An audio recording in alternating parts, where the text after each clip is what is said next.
Hey, so I forgot I hadn't done my look at what I got this week and my reviews for this week's comics.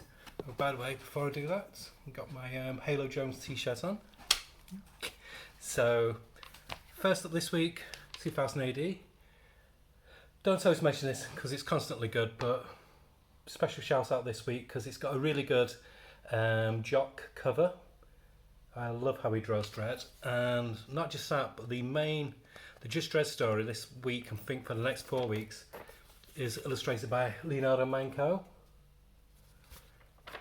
who's done Hellblazer, Hellstorm, and lots of other cool DC and Marvel comics.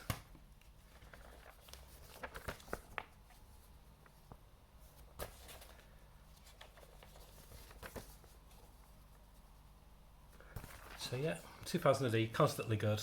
Nothing else to say about that one. Never disappoints. But one comic I was really pleased by was from Cullen Bunn and Mike Deodato Jr. and Lee Lowridge on colours. And that's Redstone from AWA. Really nice spy thriller. Kind of spy thriller, but set in Russia. I don't want to give too much away. It's fantastic. The only thing that makes me laugh is with Deodato, he loves casting actors in his comics. And you'll see with this one, the woman looks exactly like, what's she called? Oh, shit. The one from X-Files. I knew what she was called a second ago, but as soon as I put the camera on, my mind goes blank. And the main character, he even admits it himself inside. The main character is based on Vincent Cassel, the French actor. Let me just show you. I mean, he's got his likeness down pat, but I don't mind him doing it. But the only problem I have with it throws me out of the story a bit, because I'm thinking, because you're reading it thinking, I know, Gillian Anderson, that's who the woman looks like. I know who the character. They look like somebody I know. So you spend half your time reading the book, really enjoying the book, but the other half of the time trying to guess who the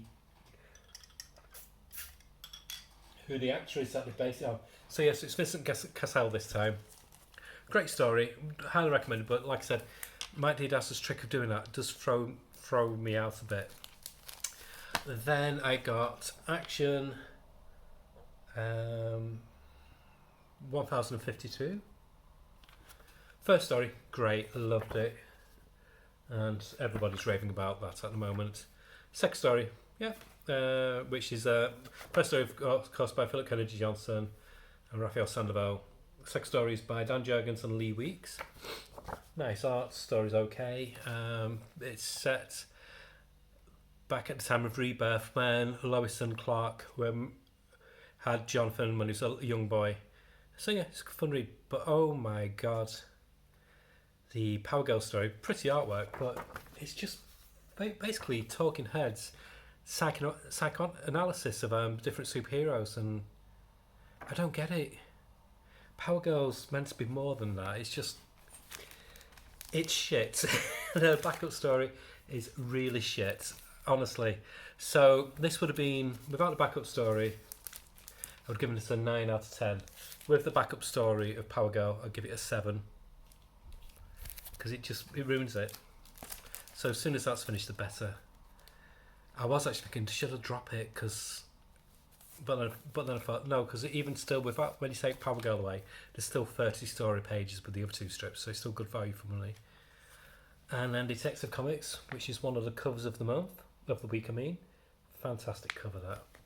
Yeah, what can I say about this? I'm loving this comic. Ram V at the height of his powers. This basically, I know Ram V's done Swamp Thing, but for me, this feels like the impact what Alan Moore had with Swamp Thing.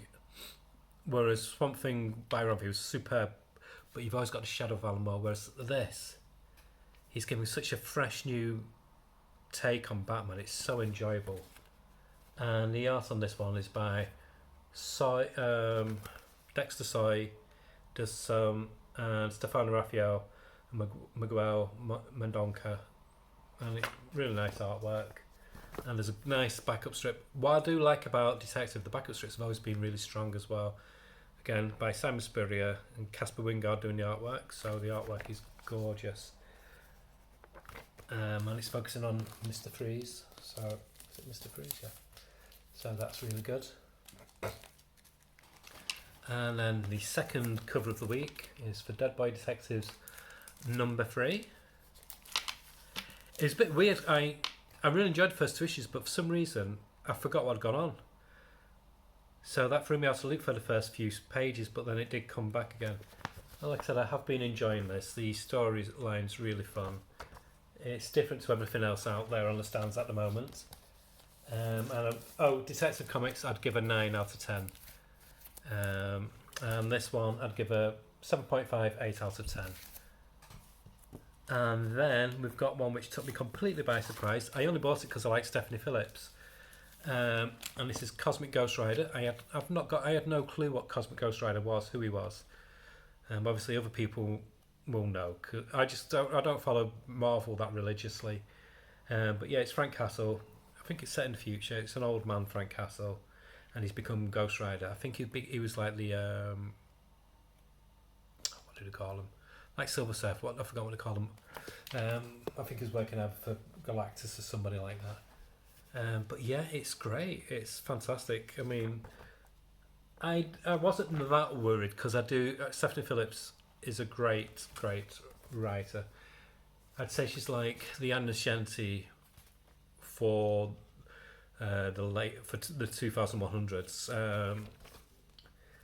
She just does a really good action comic. Her dialogue's fresh. She knows how to choreograph an action scene, and it's a great mashup of like a spaghetti western meets space opera.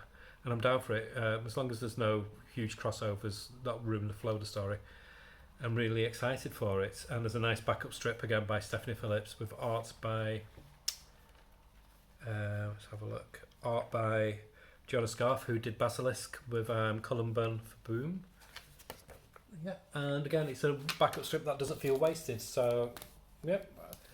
I hate to say it, well, I don't, but in fact, I'm quite pleased. But it's another Marvel comic that I like. So, at present, I'm enjoying Miracle Man, Fantastic Four, and Cosmic Ghost Rider from Marvel. So, who knows? There is a few others I'm going to try Marvel. I'm going to try Guardians of the Galaxy, Tempter with Storm, but I might just get the book of that. And Doctor Strange, I'll try. And what else? There was another one, but I can't remember. I was tempted with Avengers, but I've got a feeling that's going to be crossover heavy, so I might just get the trades of that.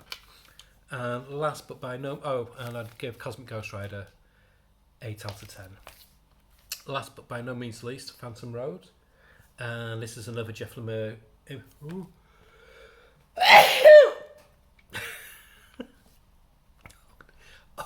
You know when you sneeze sometimes, it makes you go dizzy. That's what happened. I always sneeze when I'm on here. But yeah, so it's another Jeff Lemire joint for Image. It's by Jeff Lemire. The artwork's by Gabrielle H. Walter and colours by George Blair. Really nice cover. And I don't really know what's going on at present. Something's going on. Got extremely weird vibes. Not weird vibes like he does with Andrea Sorrentino. It's got a completely different feel. It feels a bit like The Walking Dead meets Twin Peaks, if that makes sense. And I'm down for it. I really enjoyed the pacing, the artwork. I love this style of artwork. It reminds me a bit of it's like a cross between Charlie Adlard and Guy Davis. So yeah, I'm happy with that. The main character is a trucker, meets a girl on the road. It's called Phantom Road because for a reason the road is like haunted. And that's all I can tell you, really. You need to read it to experience it, and I do recommend trying it out. Jeff Lemire, at the moment, he's on fire with the stuff he's doing for Image. I enjoyed, even though I didn't really understand it, the Feathers one with Andrea Sorrentino. I'm loving Little Monsters, and this, again, is another one that's well worth picking up. So I give this 9 out of 10. Pardon me. And that's it. So next video will must be an unboxing of next week's comics, and hopefully Luther Strode, I've read the first 2 books in the collection. Just got the last book to read. But it's a lot to digest. It's so. It's quite possibly the most violent comic I've ever read, but it works. And I don't read comics for violence. It's not something I'd get a kick out of. But yeah, I'm enjoying it. So that'll be my next major review. But that's it for this week. Okay. Thank you, and I'll see you soon. Have a nice weekend. And if you're buying comics, make sure you buy ones that you enjoy, and not just for buying for collecting's sake. Buy comics to read them. It makes it a much more enjoyable hobby. Okay, bye.